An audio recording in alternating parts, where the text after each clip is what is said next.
Gonjang-ganjing dunia politik seharusnya sangat menarik dibicarakan di warung kopi, karena bisa dilakukan sambil tertawa-tertawa, bahkan terkadang diiringi taruhan kecil-kecilan demi jagoan masing-masing. Seperti inilah sebenarnya realita politik di skala rakyat kecil. Tetapi kondisi politik Indonesia saat ini tidak bisa lagi dilakukan dengan santai. Bahkan pembahasannya sering membuat kening berkerut dalam. Artinya, pemilu bukan lagi ajang pesta rakyat yang menggembirakan. Saat ini, bila masih ada politikus yang mengucapkan tentang kegembiraan pesta ini, sebaliknya lah, dia harus mampu menunjukkan di sisi manakah kegembiraan yang dia maksud. Atau dia masih hendak meneruskan pembodohan. Bila dia mau meneruskan pembodohan, sebenarnya dia sedang memperlihatkan ketololannya sendiri, bagaikan menutup sungai kotor yang berbau busuk dengan sebuah jaring. Atau dia sedang membanggakan diri dengan kedangkalan berpikirnya. Sekarang sudah mampu membagi-bagi duit sekali 5 tahun. Itu bukan kegembiraan rakyat, tolol. Itu bentuk keterpaksaan bagi rakyat yang tidak mampu. Sebenarnya, para politikuslah yang bergembira dan bangga dengan pemilu. Dia ingin memperlihatkan hasil yang sudah diperolehnya dari pemilu sebelumnya, sekaligus memiliki kesempatan untuk memperpanjang legalitasnya kembali demi mengeruk keuntungan pribadi, sembari melempar-lempar duit ke wajah rakyat, kemudian menghilang. Sebuah bentuk kesombongan yang sangat menyakitkan hati. Kondisi saat ini membuat banyak orang yang pluralis menjadi sangat miris melihat perkembangan arah politik kepartaian. Mengapa saya melibatkan partai? Ya, tetap harus kita sadari, memang hanya partailah kuncinya. Hanya partai yang berhak memunculkan anggota dewan, kepala daerah, dan kepala negara. Di samping itu, pendapat partai juga menjadi pertimbangan seorang kepala negara ketika hendak mengangkat pejabat publik atau pejabat negara, sekalipun dibungkus dengan sebuah istilah yang cantik, itu hak prerogatif presiden. Tetapi sebenarnya kepentingan partai selalu terselip di dalam. Sebenarnya lah, memberi pertimbangan ini bukan sebuah masalah, sepanjang partai memiliki stok kader yang mumpuni. Disinilah sangat diperlukan kesadaran setiap partai untuk menggodok kadernya sebaik mungkin dalam sebuah bingkai NKRI. Kesadaran partai ini tidak bisa dilepaskan begitu saja. Harus dalam kontrol penuh, sebaiknya oleh negara. Dalam hal ini adalah intelijen. Kemurnian intelijen harus terjaga ketat agar dapat menjalankan fungsinya dengan baik. Di samping itu diperlukan juga kontrol dari masyarakat dan harus terus melekat mengikuti gerak-gerik partai. Masyarakat benar-benar harus terjun secara penuh, karena partai adalah chef, juru masak, yang ditugaskan rakyat untuk membuat menu yang menarik, enak, dan bergizi. Bila kontrol ini tidak berfungsi, maka partai akan berlaku seenak perutnya sendiri. Bahkan, yang terjadi bisa lebih buruk dengan memposisikan rakyat adalah underbow, anak buah, kacung, atau budak partai. Bahkan bisa terjadi, masyarakat akan diadu antara yang satu dengan yang lain. Semua bisa dilakukan melalui perang opini di medsos. Medsoslah sarana yang paling efektif untuk memainkan opini di masyarakat melalui pengaburan masalah yang sebenarnya atau yang sering kita sebut dengan istilah hoax atau kabar bohong sampai ke hate speech atau ujaran kebencian. Pengontrolan efek negatif medsos ini sangat vital. Menkominfo harus sadar akan hal ini. Banyaknya kabar bohong di medsos memperlihatkan betapa tidak bergunanya Menkominfo dan lemahnya aparat penegak hukum.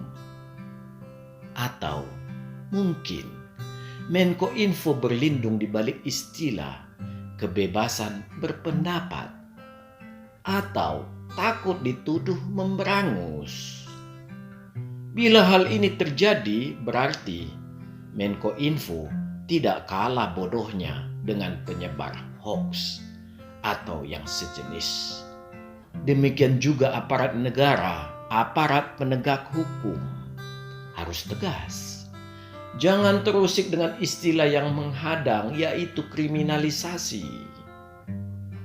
Terlalu terang benderang perbedaan antara kabar bohong dengan kabar kebenaran. Demikian juga bagi aparat berwenang. Terlalu terlihat antara pembiaran dan bertanggung jawab. Sama jelasnya antara pinter dan tolol. Melihat begitu parahnya instansi-instansi kontrol milik negara, memanglah rakyat harus lebih meningkatkan atensinya sebagai pengontrol langsung. Walau saat ini hanya mampu melalui bilik suara.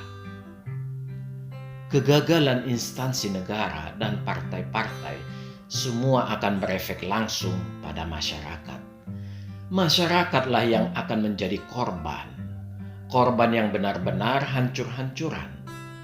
Sedangkan pejabat politik dan partai-partai akan terus melanjutkan pesta hedonisnya. Mereka tidak akan pernah mau bertanggung jawab secara terbuka, secara langsung kepada rakyat melalui mulutnya sendiri. Tetapi mereka akan bermain kalimat. Nanti juga akan dihukum masyarakat dengan tidak memilih yang bersangkutan atau partai yang bermasalah itu.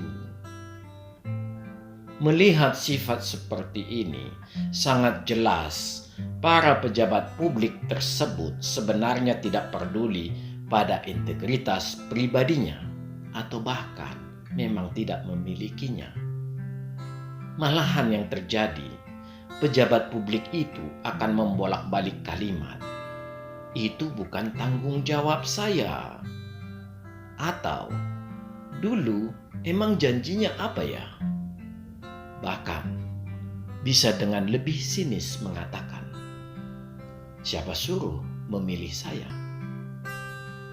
Kenyataan seperti ini banyak terjadi. Bahkan mata masyarakat bisa terbelalak menyaksikan seorang gubernur melenggang kangkung mengakhiri jabatannya hanya dengan menyebar pesona, dengan meninggalkan beragam kehancuran. Bahkan banyak hal yang belum dipertanggungjawabkan. Semua dilewati dengan mulus. Semua hal yang menyesakkan ini bisa terjadi dikarenakan pembiaran dan berlindung pada istilah, yaitu hukuman politik. Mengapa sedemikian enaknya menyerahkan semua kepada hukum politik yang absurd, sementara APBD yang dikeluarkan adalah angka-angka yang real, yang nyata, Kok sesimpel itu pertanggungjawabannya? Sungguh luar biasa. Ini sebuah bentuk penghinaan kepada rakyat yang dilakukan oleh semua pejabat kontrol yang terlibat, termasuk DPRD dan personalnya. Sebuah bentuk pembiaran yang kadarnya sebenarnya sudah kurang ajar. Sepanjang mata dan pendengaran saya sampai saat ini, belum pernah ada pejabat publik atau partai yang pernah memohon maaf kepada rakyat atas kesalahan yang mereka lakukan secara personal maupun secara berjamaah. Ini juga tidak lepas dari kesalahan masyarakat. Sadar atau tidak sadar, rakyat tidak mau atau tidak tahu memakai haknya. Bisa jadi juga masyarakat sebenarnya sadar akan haknya, tetapi karena kebutuhan hidup walau hanya sekali dalam 5 tahun terpaksa menerima angpau. Tetapi sebenarnya di mata saya, ketidakberdayaan masyarakat ini sering dikondisikan dan dimanfaatkan agar bisa menjadi alas kaki para pejabat publik dan partai supaya tidak kotor menyentuh tanah. Menjajah rakyat dengan mengatasnamakan kepentingan rakyat sungguh luar biasa jahat. Bagi saya, politikus yang bermain di atas kebodohan rakyat sebenarnya adalah politikus yang paling goblok. Saya sulit mencari politikus yang memperlihatkan kecerdasannya di hadapan masyarakat cerdas. Masyarakat cerdas harus semakin banyak yang muncul untuk membentengi masyarakat papa. Jangan hanya bersembunyi di zona aman dan nyaman seperti tikus got. Jangan salah, dengan sikap Anda ini, Anda juga termasuk orang yang melakukan pembiaran. Penjajahan sebenarnya sangat nyata terjadi di Indonesia. Penjajahan yang mengatasnamakan politik. Politik yang baik dikotori dengan banyak embel-embel yang menyembunyikan keserakahan di baliknya. Ya, mata saya memang hanya melihat itu, hanya keserakahan. Saya tidak percaya politik bisa dibalut dengan agama. Terlalu terlihat perbedaannya. Sangat jelas yang mana yang hitam dan yang mana yang putih. Agama yang suci tidak mungkin bisa dipakai membungkus politik yang sudah dikotori. Justru agama itu sendiri yang akan menelanjangi kekotoran di balik politik. Sekalipun terlihat hendak dikombinasikan, mata saya dengan jelas melihat keaslian dalamnya. Memanglah hanya keserakahan semata. Memanfaatkan agama untuk membungkus tidak akan bisa lepas dari mata orang yang jernih batinnya. Masyarakat kita secara mayoritas berlatar belakang agama dan budaya yang kuat. Saya katakan lebih tegas, bangsa Indonesia adalah bangsa yang memiliki mata batin yang kuat dalam beragama dan berbudaya. Orang yang terombang-ambing dalam permainan politik yang dibalut agama ini sebenarnya kalau ditelusuri adalah bagian dari kelompok orang yang memanfaatkan agama untuk membungkus keserakahannya. Keserakahan bisa dalam bentuk kekuasaan maupun uang. Melihat kondisi asli bangsa Indonesia yang sedemikian solid, jalan satu-satunya yang ditempuh untuk menghancurkannya adalah dengan meruntuhkan budaya. Dan satu-satunya kekuatan yang mampu mempengaruhi budaya secara internal hanyalah agama. Agama yang disiarkan dengan kebaikan, kemurah hatian akan mampu melembutkan budaya. Dan memang, syiar agama seperti ini tidak dimaksudkan untuk menghilangkan budaya. Budaya tetap akan ada, tetapi segala hal yang berbau mistik di balik budaya Indonesia yang dahulunya menganut animisme beralih menjadi budaya yang bersandar kepada Tuhan. Dengan kondisi sekarang di Indonesia, apakah meruntuhkan budaya ini akan berhasil? Tetap tidak akan pernah berhasil. Karena yang disiarkan sebenarnya bukanlah agama, melainkan menunggangi agama untuk tujuan politik. Inilah sebenarnya bentuk penghinaan yang luar biasa pada agama yang ditunggangi. Merekalah yang sebenarnya melakukan penistaan agama melalui pembiasan atau pembelokan dari kemurnian sebuah agama. Ini tidak bisa dibiarkan oleh majelis agama yang bersangkutan. Terlebih Kementerian Agama harus dipersiapkan perangkat sedini mungkin terhadap kemungkinan ini akan terjadi. Pertanyaan selanjutnya, apakah Indonesia akan rusak? Apa yang bisa diharapkan lagi bila budaya Indonesia sudah rusak? Apakah masih bisa disebut bangsa Indonesia? Ya, jawabannya sangat jelas. Iya. Kesolidan bangsa Indonesia akan sangat rusak, bisa jadi akan hancur lebur. Tetapi niat untuk merubah bangsa yang beragama dan berbudaya Indonesia ini tidak akan pernah berhasil. Yang jelas, harga yang kita bayar sangat dan amat sangat mahal, bukan sekedar dalam rupiah.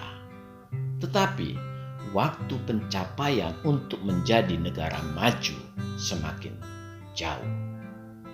Bahkan kita bisa menjadi negara terbelakang kembali. Bila demikian, mengapa mereka tidak peduli kehancuran Indonesia? Yang pasti, mereka bukanlah orang Indonesia yang baik. Negara kita sudah memilih dengan meniadakan istilah pribumi dan non-pribumi melalui peraturan negara. Banyak orang yang bukan pribumi mencoba menciptakan nuansa leluhurnya di Indonesia. Salahkah itu? Tidak. Mereka tetap dipersilakan jika ingin memakai pakaian adat atau kebiasaan leluhurnya di Indonesia. Karena hak mereka sama dengan kita semua. Bahkan itu sangat baik, justru menambah keanekaragaman bangsa ini. Tetapi jangan coba-coba merubah budaya yang ada di Indonesia. Baik dengan pemaksaan secara vulgar atau halus, atau bahkan melalui intimidasi agama. Tuhan itu universal. Dia pemilik semesta alam. Bagaimana dengan orang pribumi yang mencoba lari dari budayanya? Itu hak personal yang bersangkutan. Tidak ada hubungannya dengan sebuah budaya. Bagi saya, orang yang tidak sadar akan jati dirinya, sebenarnya dia tidak pantas disebut manusia. Bahkan tidak layak hidup sebagai manusia. Karena dia sudah mengingkari dirinya sendiri sebagai ciptaan Tuhan. Salam, majulah Indonesia.